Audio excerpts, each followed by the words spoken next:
thing. So all of these myths, if we have time, we'll go into it. But there were so many things that I learned in medical school 25 years ago about testosterone are completely wrong. And not only were they wrong, but like they were the opposite of what was true. It's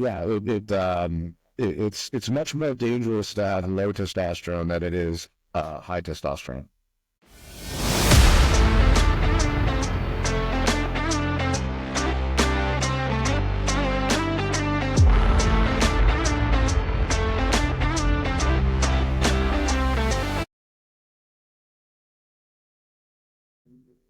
All right. Hello, everyone. This is your host, Gonzalo Herrero, and today I have the privilege of welcoming Dr. Andrew Winge, founder of Man Medicine. He is a specialist in the field of age management medicine for men, and he's here to help our audience understand what this is about, as well as what men can do in order to improve and optimize their life as we go through the very natural aging process. And with that, welcome, Andrew. Tell us a little bit about yourselves. Yes, sir. Man. Thank you for having me. I really appreciate it. Yeah, listen, there's not enough to tell, I guess. I'm a classically trained MD, so I'm certified, board certified in family medicine and emergency medicine. So my first career was in family medicine and primary care. I'm still board certified in that specialty. It's a specialty that does like cradle to grave care. So you learn how to take care of little kids all the way up to old people. So you see the whole gamut of people's medical problems, and part of it is supposed to be preventive medicine.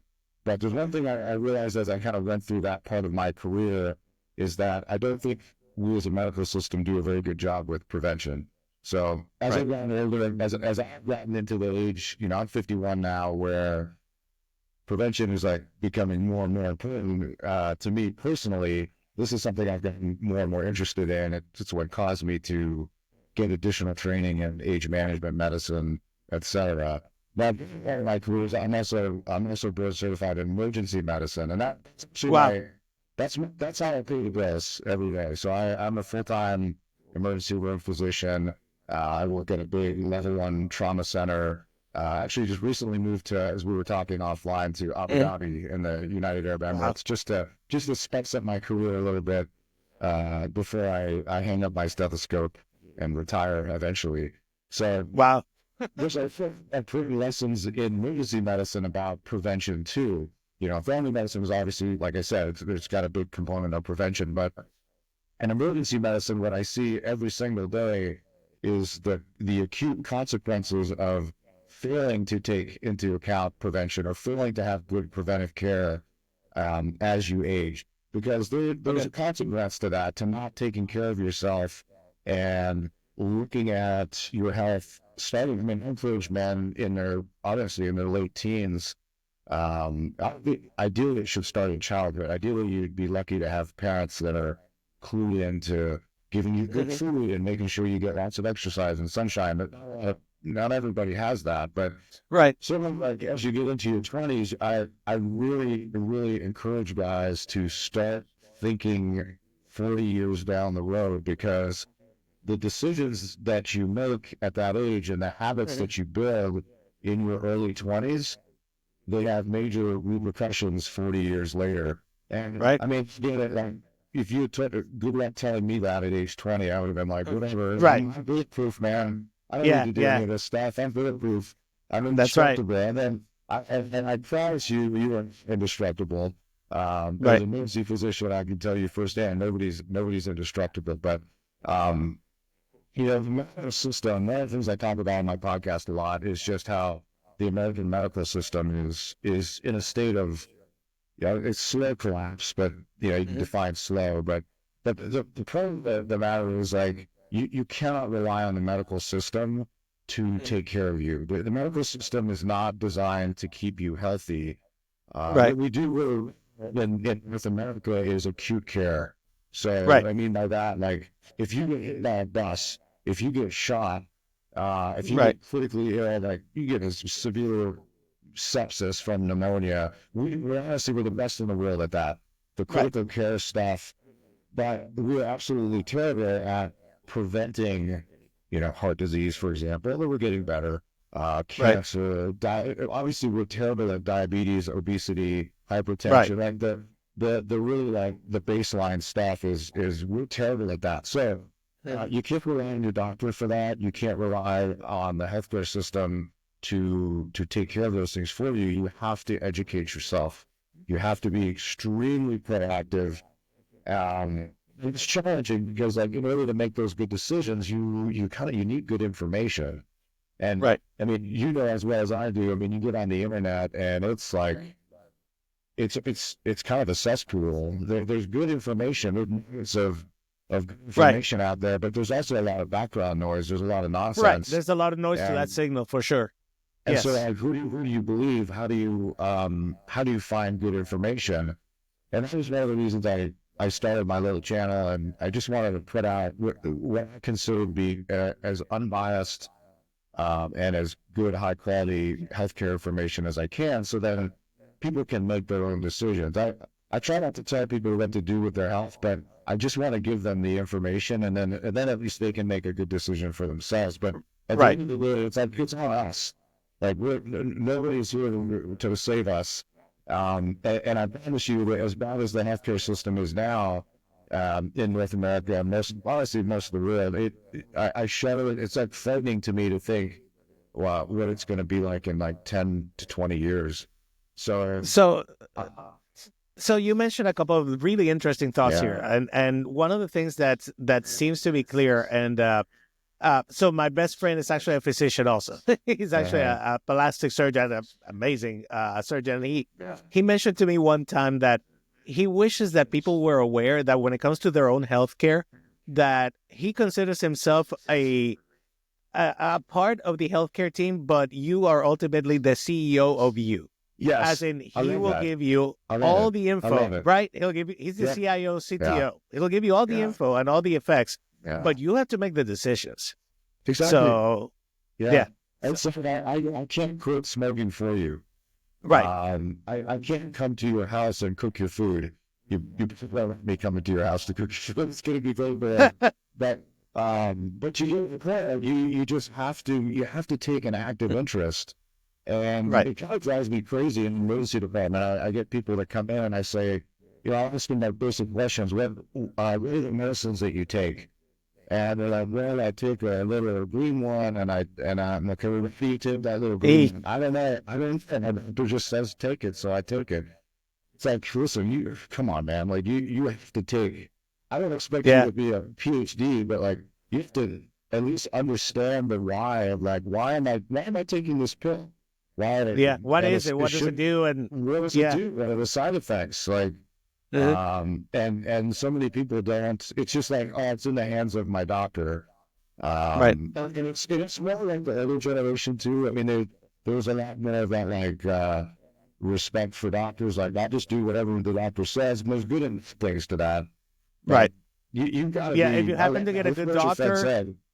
yeah. Yeah. If you happen to get a good doctor, then yes, more likely you'll have Exactly. possibly a good outcome because they're more Yeah. interested in you. They're good doctors Yeah. versus somebody who's Yeah. more like expedient and just like, hey, look, this is your issue. This is what you need. Yeah. And then if you're not curious, if you're not Yes. part of the equation, then you're just, I mean, it's taking something on faith almost. Absolutely. So Yeah. So yeah. really important part. I was full time in family medicine, so I was seeing like 30 to 35 patients a day in a clinic. If I was lucky, I had a solid 15 minutes that I could spend with that patient. Right.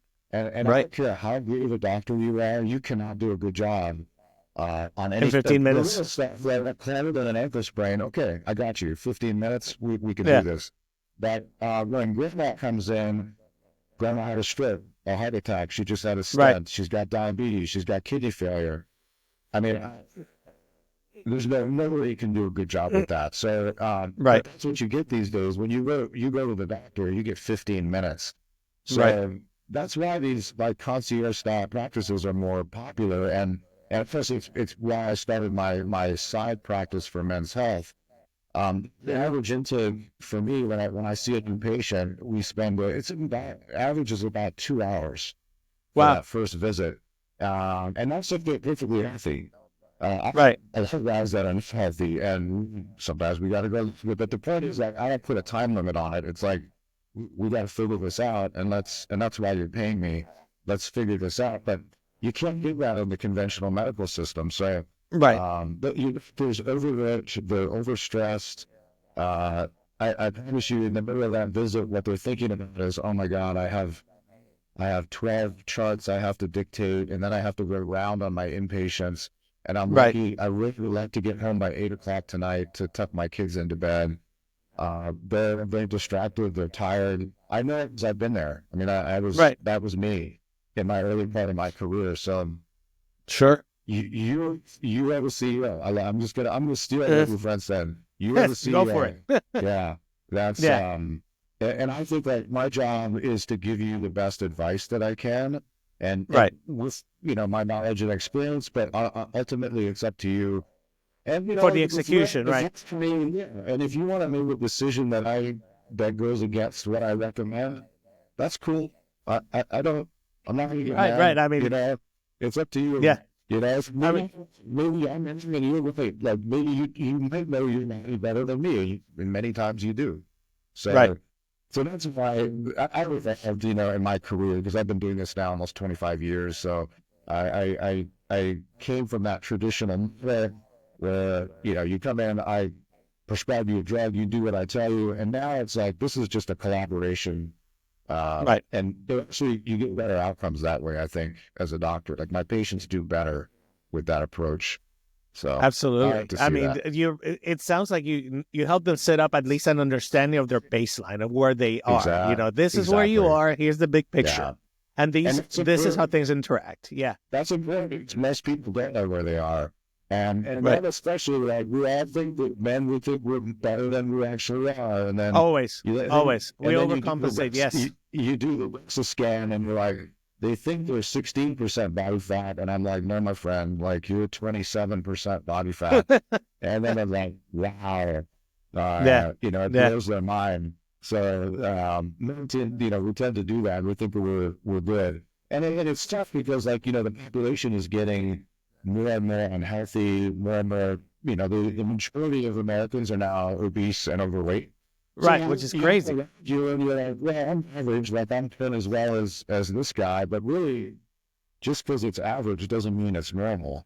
Right. We need to have higher standards than what's going on right now. That reminds me so much, and it's gonna lead into another part of the conversation that you're an expert, which is the for men specifically, like as we age, the whole hormone replacement theory and all how that works. Super important. Yeah, super It's so important. interesting how you said that. It's like so I'm in range, but in range there's optimal in the range, and then there's the Exactly. average in the range, and if everyone average is terrible, Mhm. Exactly. then the range somehow that kind of Exactly. skews like what the range is.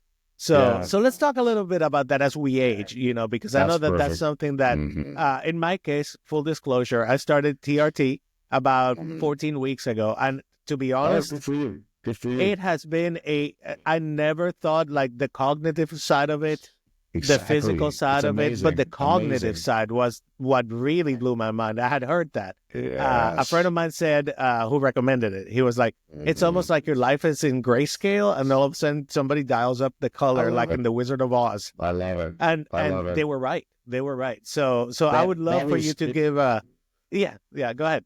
And so that's exactly my same experience. I started with Okay. 38. At Okay. 38, my my symptoms kind of came on rather slowly, Right. and I found really differentiate without getting too much into the technical medical terms, but you can get Right. testosterone for a lot of reasons. The most common one that I see is the signal from the brain has just been dialed down. And we can talk Right. about the reasons for that. A lot of it's environmental, lifestyle, but sometimes it's something more serious.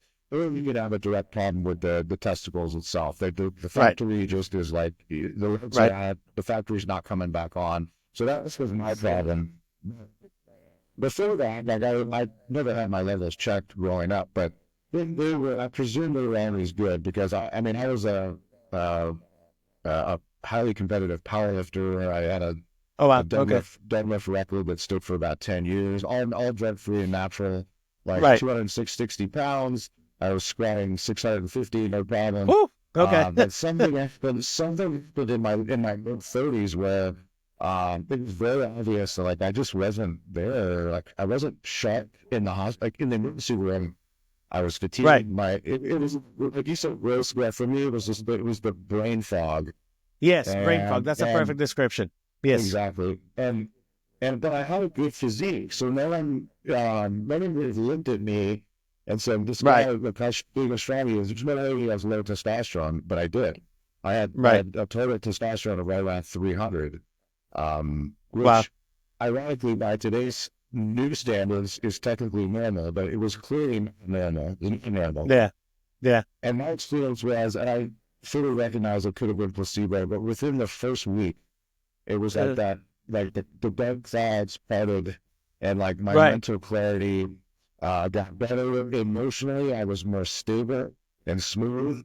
I found that the big thing for me is I have to work a lot of night shifts. So I just come up. If I'm a little slow today, it's because I worked on 2 night shifts the last 2 nights at the hospital. But those night shifts used to be way harder, and then on TRT, they got a lot easier. The recovery and I could maintain like high level of performance mentally when I started. I didn't get major physical changes. A lot of guys do. They put on muscle mass. I already had a lot of muscle mass. Right. So for me, it helped maintain my muscle mass into my now 40s and 50s, where I think I would have lost a lot more. But the cognitive benefits, amazing for me. It sounds like the same for you. So yeah, it was. So my levels were over the last 5 years were, slowly declining. It got down to about 300, 320. It was the lowest. And then I did all of the lifestyle things, lift heavy, eat correctly, get the sunlight. I mean, everything, rest, all of it. And the most I could do, even Tonkat Ali, everything. The most I could do was boost it to about 425. So which is okay. But you and I both know also, depending on the person, how many androgen receptors you have, you don't. Precisely. So it was still foggy. It was still strange. So finally, I took the dive, and all of my health markers have become better also. So that I should mention that. Isn't that interesting? So all of these myths, if we have time, we'll go into it, but there were so many things that I learned in medical school 25 years ago about testosterone are completely wrong.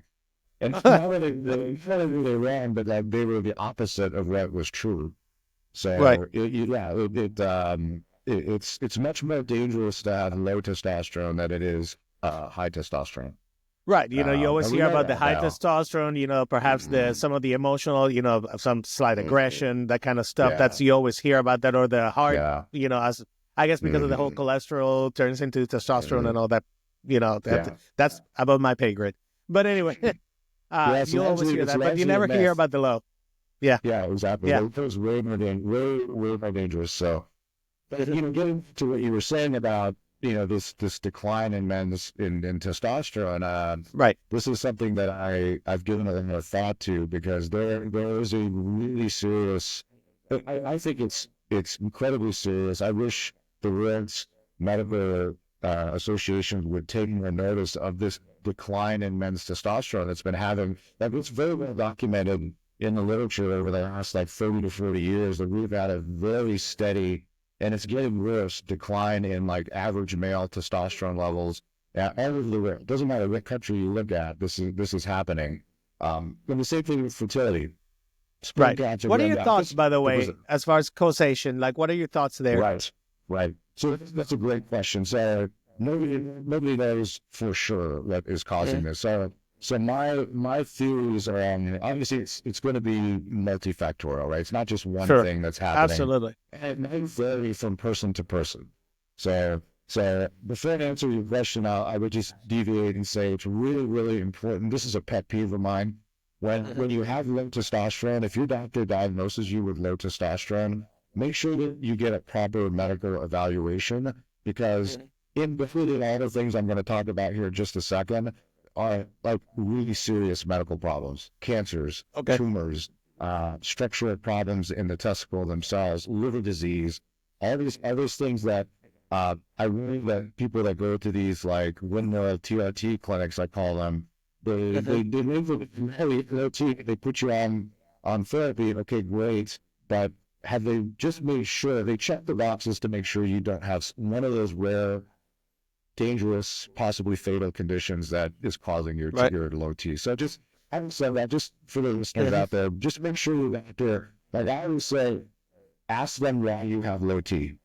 Ask them, Right. and if they can't give you a coherent answer, maybe you should find another doctor. Because Yeah, there is and it's a look for those underlying baseline. causes. Exactly. Yeah. And most of the Okay. time it's idiopathic, meaning we don't really know.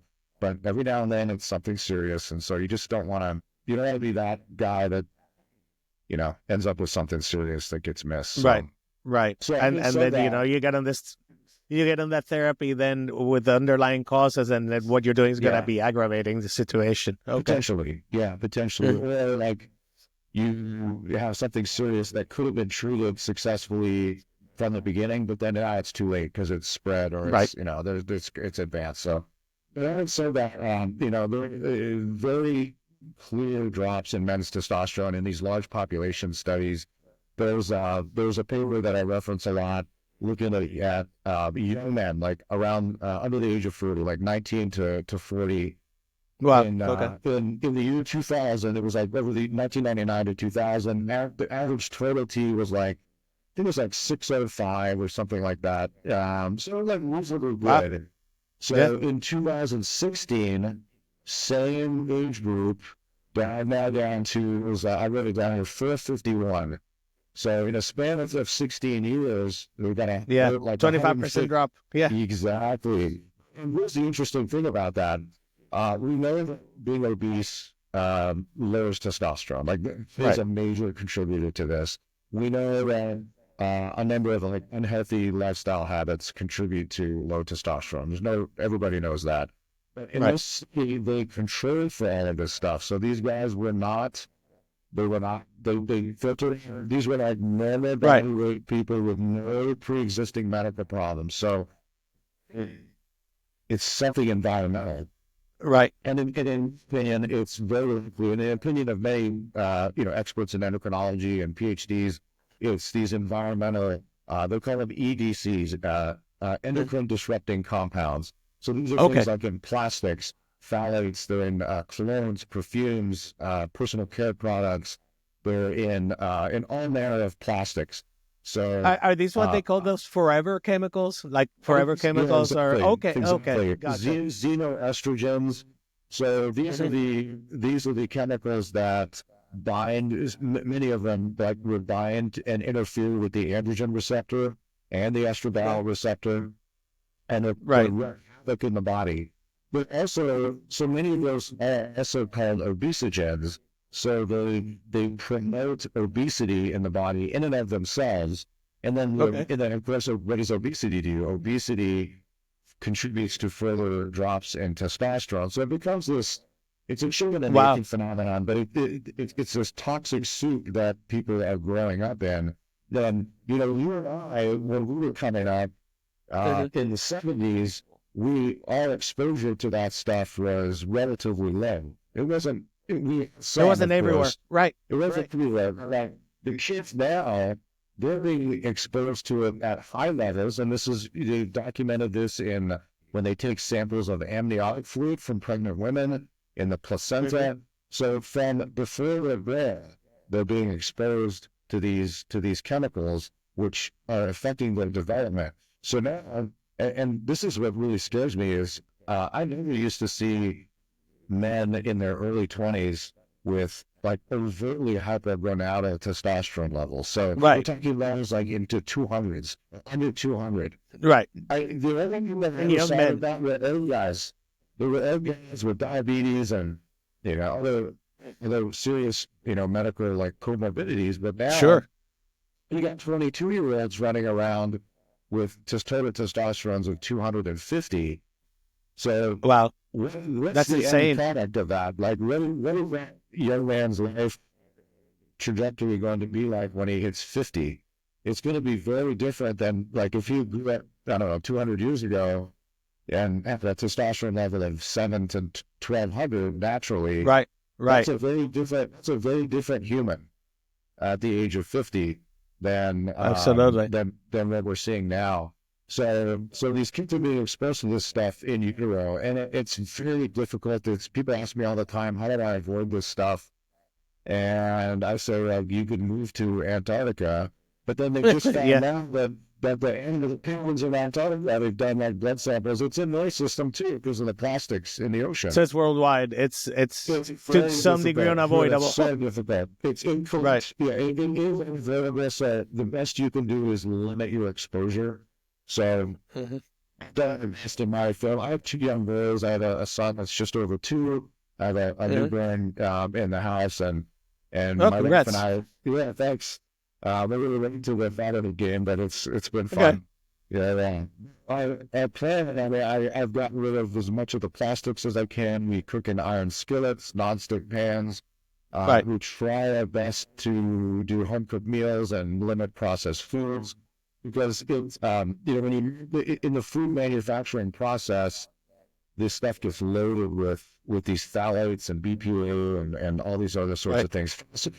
Fast food is notorious. Fast food hamburgers are loaded with phthalates, which are directly, suppressive to testosterone levels.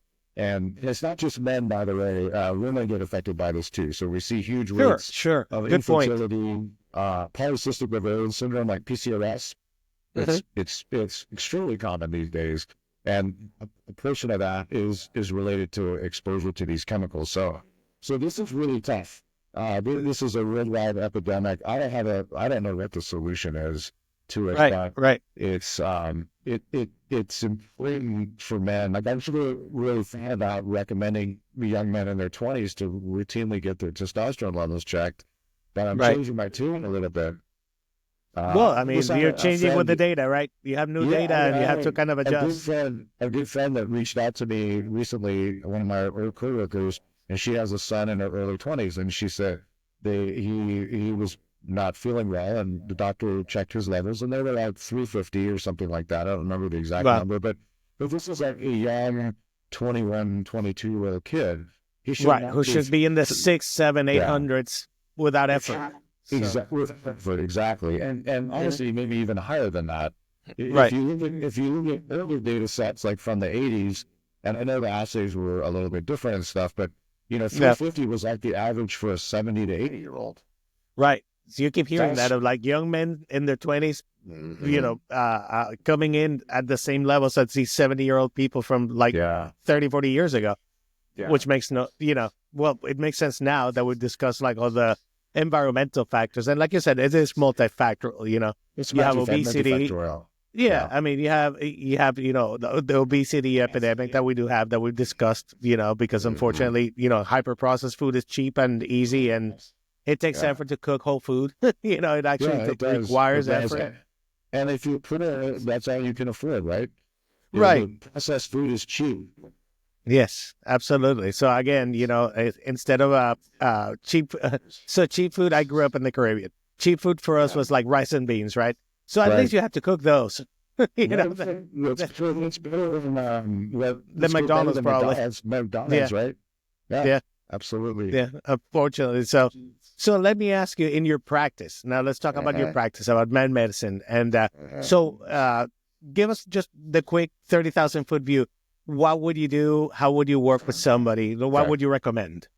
Sure. So I consider this to be what I call an age management and preventive medicine practice. It's not a TOT practice, although obviously TOT and optimization of all hormones in that needed is like a cornerstone of the practice, because it's a cornerstone because that's a cornerstone of good preventive care.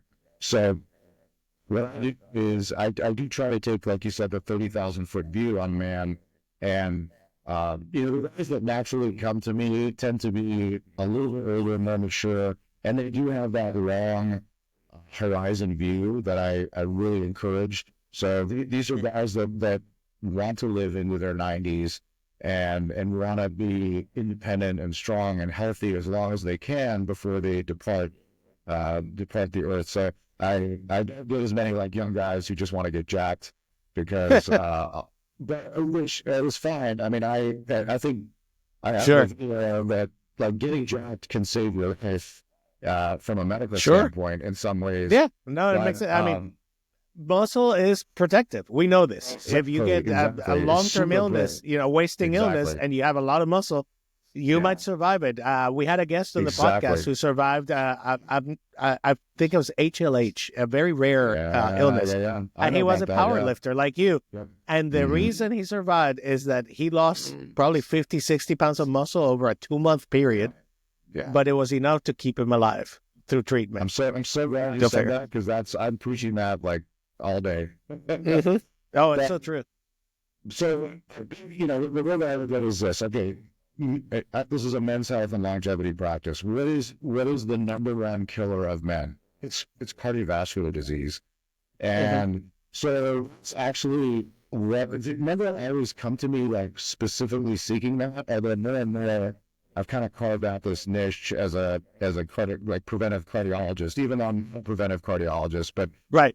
it's within the realm of primary care, in my opinion, to prevent cardiology, meaning I want to prevent you from having to see a Right. cardiologist. Do I ever have to need that? Right. I don't want Right. you to meet the cardiologist, and unless unless you absolutely have to. So that's where I know it doesn't make sense to me to have a men's health practice and not focus on the number one killer of men. So Right. I do help guys lose weight. I do help them improve their erectile function. I do help them improve their cognitive performance. That part of my practice is trying to lower their risk of cardiovascular disease through diet, lifestyle, medications if needed, and hormones if needed. So it's a full picture health optimization. So Right. there are 3 layers basically to health optimization, and it's again, the 2 of them I can't do for you. It's the nutrition and the exercise. So I do my Right. best to help them with that. And then the third is the hormones. Right. And, there may be some other things we can talk about, like from a longevity standpoint, things like rapamycin and these other interesting, like Okay. age-defined chemicals that maybe that's beyond the scope of the podcast. I do have an interest in those too. But Okay. the brain, so if you want to live a long, healthy life, you got to eat right, you got to train hard, and you have to optimize hormones. And the hormones are the third one. They're the third, the number one. Everybody focuses on the hormones, but Right. I can give you, this. I give you hormones all day, but if you sit on your butt and It's eat not going to work. Doritos, Yeah. that's not going to Yeah. work. It's not going to work. So that's my practice, essentially, in a nutshell, is longevity, health optimization. I want guys to live long, healthy lives. I do not want to see them in the emergency room. So I see that. diet, fitness, and exercise, and then within the hormones, that would be that could be testosterone, but it could also be like say insulin control, right? Like would that be part of that Yes, picture? exactly. That goes into Okay. that. Okay. And the thing we just need to understand is if they do the first 2 things exceptionally well, the nutrition and the exercise, many times the hormones take care of themselves. Right. Not You kind of first, ride the not ship. first. Yeah, you can Okay. ride the ship. And, some guys like, do you want to be on TRT at 25, or do you want to do the work and maybe not have to be on TRT until you're 40 or even Right. later? And so Yeah. sometimes that's a possibility. So, because testosterone, I mean, it's all great, I love it. We have good things to say about it, but like it does complicate your life. It does. It does. You have to stay on it forever. If you're a young man and you want to have a family, it's not impossible. Oh, yeah, that's true. It's not impossible. That's the other thing I do a lot is I help guys on TRT stay fertile. There's ways to do that. It complicates your life. It's expensive. So I tell guys, if you can do the necessary lifestyle things and just put it off for 10 years, then that's worth it, in my opinion. Yeah, no, for sure. I mean, to delay. even on like little convenience things, like like say you're traveling for a couple of weeks. Now you're gonna bring your medication and a syringe, to at least do it, maybe weekly, twice weekly, depending on what protocol it is that you have, and and if you have other things besides testosterone to like balance it out or whatever, depending on it can get real complicated real quick. It's a little complicated, exactly. And what if we have another lockdown and we have supply shortages, and it's always Yeah. better to do things naturally, right? Like, Sure. I'm an MD. I was trained to prescribe drugs. I'm not anti-pharmaceutical, but if you can do it without pharmaceuticals, that's the way to go. It's Gotcha. just not these days. It's just not always possible. You look like you're True. expensive. You do everything right. I was doing everything right before I started TRT, and I still had. We both did objectively low Same. pills. Yeah. And there was nothing else I could think of on my own to get those levels up to where I was healthy again. So Right. I had no choice. I had no choice. So, Yeah. No, and that happens. And one thing that I wanted to touch upon, and it is an interest of mine and kind of like the podcast, is, of course, nootropics and peptides, which it seems to me like those are great possible bioregulators, also could be possible tools to enhance. But I think that a lot of people out there have this misconception that it's a magic bullet that you can like take, BPC 157 and boom, you're Wolverine, you can heal. Yeah, I mean, it's I when nutrition and rest is probably 99% of it, and that peptide just gives you a little bit of that extra edge. So I just want to see like what your opinion is on that field, because there are some exciting things out there. But I'm very excited about it. Very excited about peptides. I have used BPC 157 to successfully treat elbow tendonitis. I still do jiu-jitsu all the time. Oh, and it was that's getting, heavy, rough in the joints. My age, man, is rough. These young guys, like these guys are killers, man, and they move on me. So there's always something, that I need to heal up. So I've used BPC 157 successfully. So I think there's tons of potential for peptides. My only issue, I'm very research oriented. I like to see good studies, and I like to most of all, I need, if I'm going to recommend something for a patient, I need to know that it's safe. I need to know that's like, it's the Hippocratic Oath, right? First, do no harm. Right. So I'm going to recommend something that could harm somebody. So, do I think peptides can harm people? Probably not. But it's important there's two things that are important for the listeners, especially in North America. One is the majority of these peptide studies that show benefit are in animals. So they're in rats, right? Other animals. There are some human studies, but we just don't have like the big data on there. And the stuff that's in rats, it's very promising, right? I mean, I'm sure you've seen it too. Right. So I'm cautiously optimistic about that. And so I don't check guys out of, if you want to try peptides, I say, but by all means go ahead. But just keep in mind, we don't have 20 years of like human data to say this isn't going to cause a problem 20 years from now. Do I think it will? Probably not. You're at that cutting edge, and understand that being on the cutting edge can draw blood. You gotta be careful. That just comes with the territory. The second thing I would warn guys about is because of these silly FDA compounding laws, the main source for peptides, at least in the U.S., is these gray market underground labs and so on. Research chemical sites, right? And so, I don't care if it comes with a certificate that says it's been independently tested. I mean, I could get on Photoshop and make a really nice certificate that shows it's something's been independently tested. So I just worry about the quality control. You just don't always know. Because I've had friends who've used BPC from one source, got no results, and then switched suppliers, and all of a sudden it started working. Well, I don't know. Maybe there was really nothing make you wonder, that. Right? So that would be rare. You don't know what other contaminants are in that.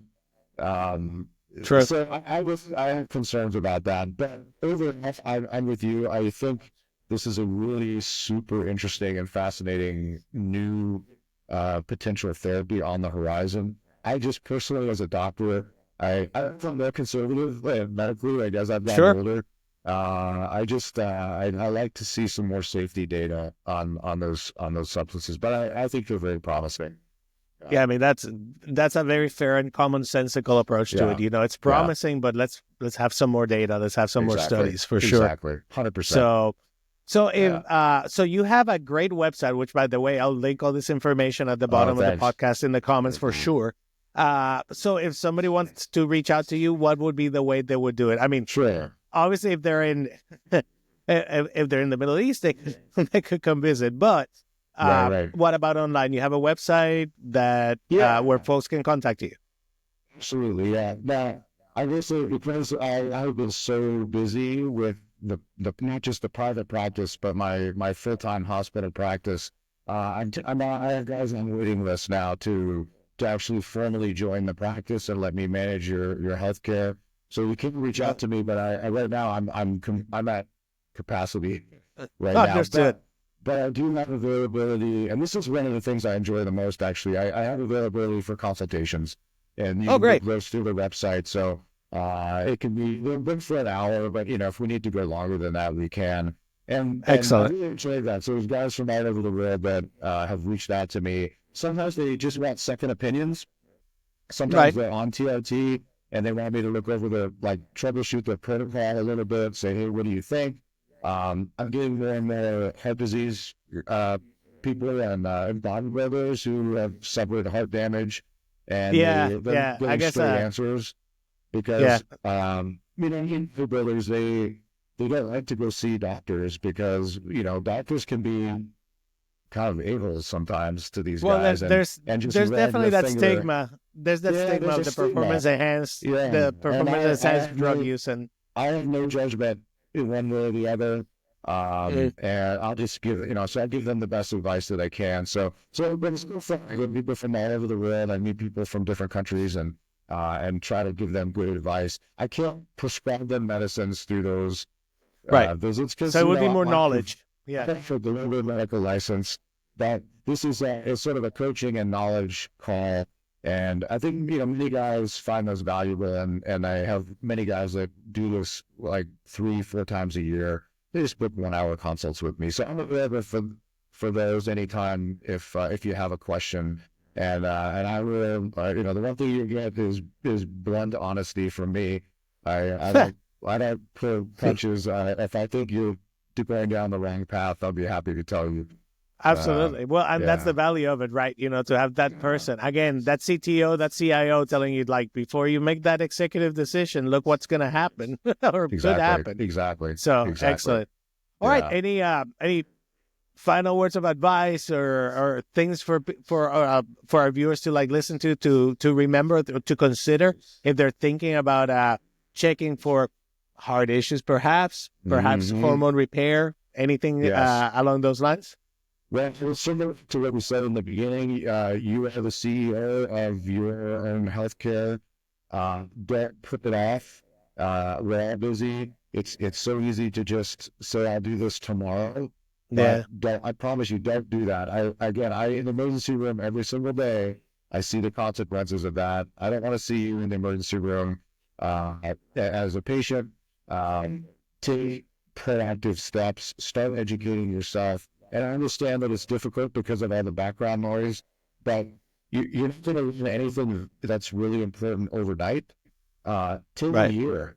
Take a year and just slowly start digesting good information and start making those baby steps. Okay, you don't have to do a life-transforming thing overnight. You can take baby steps every single day, but just do it because the long-term consequences. I wish I could bring people with me sometimes to my emergency room shifts, just so they can see what I see every day. Because I'm telling you, it's actually horrific.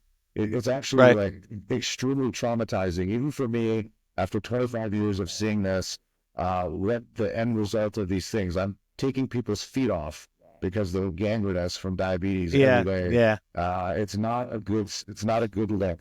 So there are consequences to ignoring your health. So that's the message. Don't ignore your health.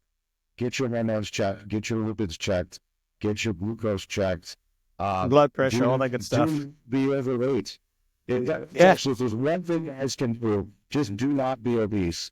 That is it's a death sentence in this coming medical system, and it will enslave you into the medical system. You'll be dependent on prescription drugs for the rest of your life. Get your body quality fat of life down. will be terrible. Quality of life is terrible. It's obesity is probably the number one thing. I should honestly spend more time on it, but it's one of those like root cause things. when you fix the obesity, many of these downstream problems take care of themselves. So Absolutely. It's a big deal. Well, Andrew, thank you so much for your time and for your wisdom. This has been amazing. So, Anytime. all right. And for our audience, Yeah. Andrew's information will be, like I said, in the comments down here, so you can get in touch with him. Check out his website. He's got a lot of resources on it. I already checked it out. So there's plenty of information that he shares there. And reach out to him for a consultation. If you have questions, if this episode makes one person reach out and get healthier, our job is done. The way I see it. So all right. Well, Andrew, again, thank you.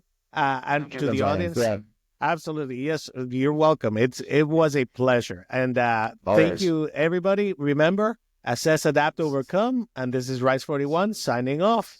Thank you, everybody. All right.